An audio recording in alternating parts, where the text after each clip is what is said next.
Hi, I'm Susan Huff with Living Your Gifts, and I'm going to talk a little bit about fire, which is about the dream world. And I had an experience for the past 2 weeks where I kept having repeating dreams over and over and over again. I would get these dreams that had the same kind of energy in them about me. Of course, it was me doing something from my past that I needed to, that, you know, I know is a pattern, but every relationship that I did that pattern in, I was dreaming with those men that I had been in a relationship with.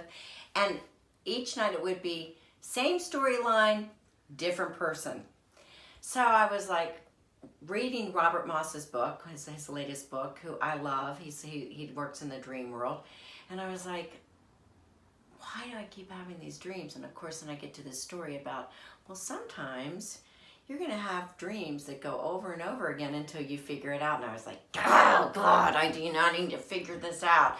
Like, I know this is my pattern, and I know I keep doing, I've done it, but I thought I had cleared it out completely in my life. I was like, well, I'm not doing that in relationships anymore. In fact, I'm not even in a relationship. Well, I was still doing it in a relationship. So the next day, I got up and I went and cleaned up what I was doing in my relationships. And I said, okay, I got to move forward. I can't do it anymore. Cleaned it up with my friend and set new energy to do my life in the way that I know I can hold me better. So doesn't mean that you have to figure this out in the dream world. There's so many different ways to figure out when you've got a pattern that keeps working you. But don't pretend the pattern's not there. Like, there was a part of me that knew with my friend I was still living that pattern out. It wasn't in my intimate relationships, but it was in my friend relationship. So I knew I was avoiding. I knew I kept avoiding. So until I could get honest with myself, I couldn't shift anything.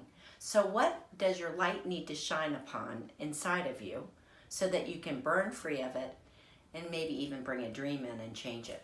So that's my thought for you today.